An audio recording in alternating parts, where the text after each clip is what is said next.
the Minnesota State legislative session wrapped up in May. And of course, the biggest piece of legislation that came out of it was the budget. Now, I know there was a lot of talk about the gay marriage amendment. There was a lot of talk about all different kinds of other bills. But really, the budget was the most important thing to get accomplished, and it was accomplished. However, in my personal opinion, the Democratic Party, which has complete one-party control in Minnesota, controlling the House, the Senate, and the governor's office, chose to balance the budget on increased taxes rather than cutting spending. Now, there was one department in the state of Minnesota which saw an actual decrease in funding. However, I'm not actually sure if it was a decrease in funding from last year or if it's just a decrease in funding from what they were promised to get the year before. That's always the way government likes to kind of fudge the numbers. It's kind of like every time they talk about cuts in defense spending. We've never cut defense spending from year to date. We've just not spent as much as we promised the year before. That's another one of those things that you need to keep in mind.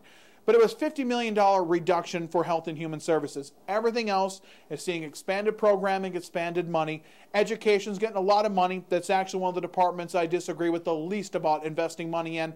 Several others I have a lot of problems with, though. So how did this budget get solved? Well, as you might imagine, Governor Dayton fulfilled his campaign promise from a few years ago, back in 2010 when he ran. And that was to increase taxes on the wealthiest Minnesotans. Minnesota has now created a fourth tax tier for the wealthiest Minnesotans, those making more than $250,000 a year. They now will pay the fourth highest state income tax rate in the country, behind California, New York, and Hawaii. Those are the states that beat us.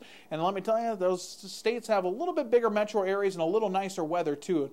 They're a little bit bigger as far as population. Well, Hawaii's not bigger as far as population, but the tourist money that comes through there is also pretty good as well. That's where Minnesota ranks. The wealthiest, but also the poorest in the state of Minnesota will pay. About half of the $2 billion increase in taxes that the state of Minnesota needs to fund its new budget, to fund the budget that it's approved, will come from that 2% increase. The most of the rest of the taxes is going to come on the backs of the poorest Minnesotans. Those that smoke. The cigarette tax going up $1.60 a pack beginning July 1st. So if you're thinking about quitting, now's the chance. But of course, doesn't that create an oxymoron? Because if less people smoke, then there's going to be less revenue coming in. And if you're trying to discourage people from smoking, I think that's stupid to then count as cigarettes as your main source of revenue. It's not the main source, but it's the second biggest source of revenue coming out of this budget. And the kicker, what are we going to spend that tobacco money on? At least the first few $20, $30 million a year that we get from it? Viking Stadium. Because the poll tabs passed, that bill has not produced a tenth of the money that it was designed to produce. So cigarette smokers are going to be the windfall. There's also a variety of other taxes, small taxes on business-to-business sales, etc.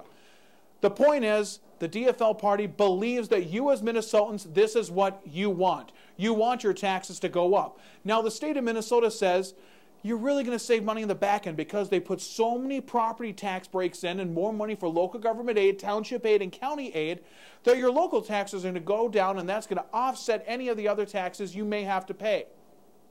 The problem is, I followed local government long enough here in Becker County, the city of Detroit Lakes and surrounding townships, to know that rarely to never, when the state of Minnesota is given any kind of a tax break, has that city government entity or township or county not increased their taxes to wipe out any kind of a tax break the state gave. Why? Because they see it as an opportunity to fill their coffers more. We'll see if that's what ends up happening here, because I do believe in the first year of this tax bill, municipalities won't be able to raise their levies more than 3%. But is that 3% total or 3% on top of whatever kind of a formula they're going to allow cities and counties to use? That's the question we got to ask ourselves. But the question you need to ask yourself is, when you voted and went to the polls, if you did vote for DFL majority rule here in the state, are increased taxes what you voted for? And when it starts hitting your paycheck, and eventually it will, if not through the stores, through some other means, are you still going to be as happy about it today as you were back in November?